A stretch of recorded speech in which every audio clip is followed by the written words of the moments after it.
के सपा सांसद के घर चलेगा बुलडोजर। योगी सरकार ने की सपा सांसद के घर को गिराने की तैयारी। जियाउर रहमान वर्क पर लगा बिना नक्शा पास कराए घर बनाने का आरोप। वर्क के खिलाफ और भी कई मामले दर्ज होने हुए शुरू। संभल में बनी जामा मस्जिद के सर्वे को लेकर 24 नवंबर को जबरदस्त हिंसा भड़क उठी थी। उसके बाद से ही विपक्ष के किसी भी नेता को बीजेपी की सरकार ने संभल में नहीं जाने दिया। जो भी संभल जाने के लिए निकला उसका रास्ता रोक दिया गया। संभल में आधार कार्ड की जांच करने के बाद ही प्रवेश दिया जा रहा है। वैसे यूपी की योगी सरकार पर ये आरोप लगाए जाते रहे हैं कि उसकी तरफ से संभल में जानबूझकर हिंसा कराई गई। इससे पहले 23 नवंबर को यूपी की 9 विधानसभा सीटों पर हुए उपचुनाव के नतीजे आए थे। इन नतीजों को लेकर समाजवादी पार्टी ने सुप्रीम कोर्ट तक जाने की बात कही थी, खास तौर पर कुंदर की सीट को लेकर कहा जा रहा था कि पुलिस और प्रशासन लोगों को वोट डालने से रोक रहा है। उसकी तरफ से पूरी ताकत लगा दी गई है कि लोग वोट डालने बूथ तक नहीं पहुंचे। जिन लोगों को वोट डालने से रोकने का प्रयास पर आरोप लगाया जा रहा था, उनमें से ज्यादातर बीजेपी विरोधी मतदाता माने जा रहे थे। विपक्ष का आरोप है कि उत्तर प्रदेश के सीएम योगी आदित्यनाथ दबाव में थे और इसीलिए वो उपचुनाव हर हाल में जीतना चाहते थे और इसी को छुपाने के लिए अगले ही दिन संभल में हिंसा करा दी गई, जिससे जनता और मीडिया का ध्यान चुनाव में हुई धांधली से हटकर संभल पर चला जाए। वैसे विपक्ष के आरोपों को अगर देखें तो योगी सरकार अपने प्लान में पूरी तरह से सफल साबित हुई, क्योंकि अब चर्चा संभल की हो रही है और संभल हिंसा में योगी सरकार के तेवर अब सपा नेताओं पर ही तीखे होते दिखाई दे रहे हैं। समाजवादी पार्टी के सांसद के घर पर बुलडोजर चलाने की तैयारी शुरू हो गई है। तो आखिर क्या है पूरा मामला, इसी पर आज हम अपनी स्पेशल रिपोर्ट में करेंगे बात, तो इस वीडियो को आखिर तक जरूर देखें। संभल में हुई हिंसा के बाद चर्चा में आए समाजवादी पार्टी के सांसद जियाउर रहमान वर्क मुसीबत में फंस गए हैं। वैसे पुलिस की तरफ से उनके खिलाफ संभल हिंसा के मामले में पहले से ही एफआईआर दर्ज कर ली गई थी, जबकि वर्क का दावा है कि 24 नवंबर को तो वो यूपी में ही नहीं थे बल्कि बेंगलुरु में थे, जहां वक्फ बोर्ड की बैठक में उन्होंने हिस्सा लिया था। लेकिन प्रशासन ने उनके दावे को नहीं माना और कहा कि वर्क के भाषणों के चलते हिंसा भड़की थी और अब वर्क के खिलाफ एक और नोटिस जारी किया गया है। प्रशासन के वर्क के खिलाफ नोटिस जारी करते हुए कहा है कि उन्होंने बिना नक्शा पास कराए मकान निर्माण किया है। सपा सांसद जियाउर रहमान वर्क का आवास संभल के नखासा थाना इलाके के दीपासराय में स्थित है। अब प्रशासन ने बिना नक्शे के मकान निर्माण करने पर नोटिस देकर वर्क से जवाब मांग लिया है। सांसद वर्क पर उत्तर प्रदेश में regulation of building operation act 1998 के उल्लंघन का आरोप लगा दिया गया है। इसके तहत निर्माण कार्य नहीं रोकने पर 10,000 रुपए का जुर्माना और सजा का भी प्रावधान है। उप जिलाधिकारी विनियमित क्षेत्र संभल के द्वारा जियाउर रहमान वर्क को ये कारण बताओ नोटिस जारी किया गया है। नोटिस में कहा गया है कि तहसील संभल से अनुज्ञा प्राप्त किए बिना आपके द्वारा निर्माण कार्य कराया जा रहा है, जो कि बिना मानचित्र स्वीकृत कराए किया जा रहा है, जबकि नियमों के अनुसार मैप स्वीकृत करना जरूरी था। आपसे अपेक्षित है कि आप 12/12/24 तक सुबह 10 बजे नियत प्राधिकारी के समक्ष उपस्थित होकर स्थिति स्पष्ट करें।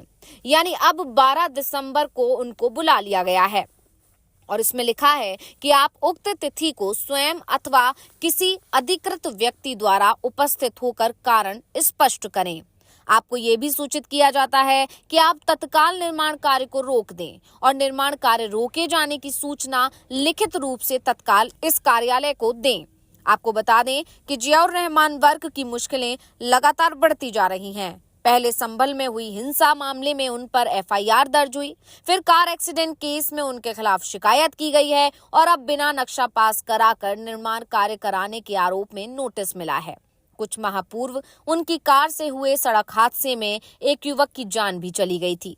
इस घटना को लेकर पीड़ित के परिजनों ने अब पुलिस को एक शिकायती पत्र दिया है, जिसमें आरोप लगाया गया है कि हादसे के समय गाड़ी खुद सांसद जियाउर रहमान चला रहे थे और उनकी बहन भी गाड़ी में मौजूद थी।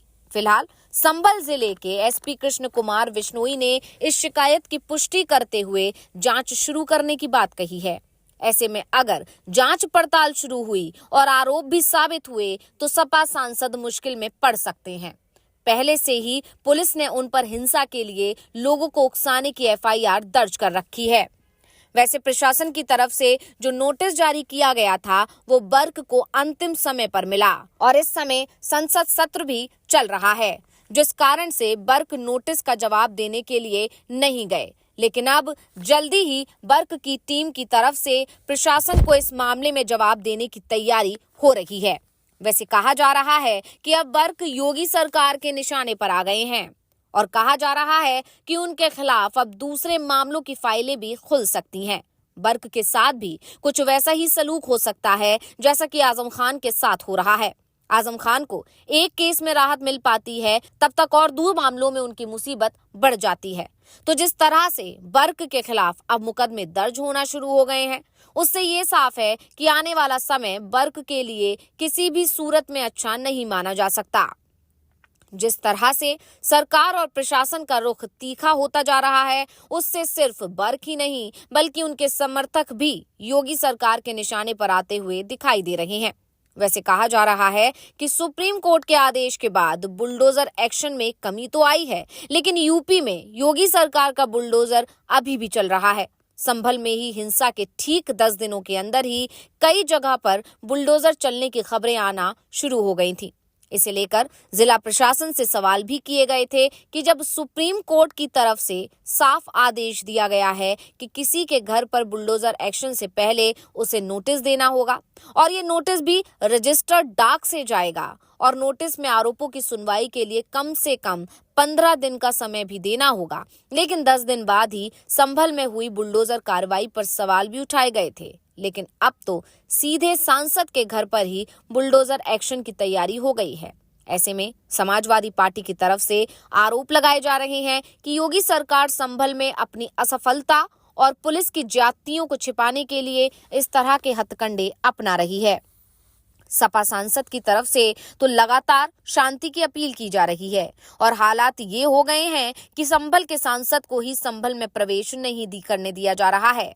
फिलहाल एक बात तो तय हो गई है कि ये मामला जल्दी ही ठंडा होने वाला अब नहीं है, बल्कि और तूल पकड़ेगा।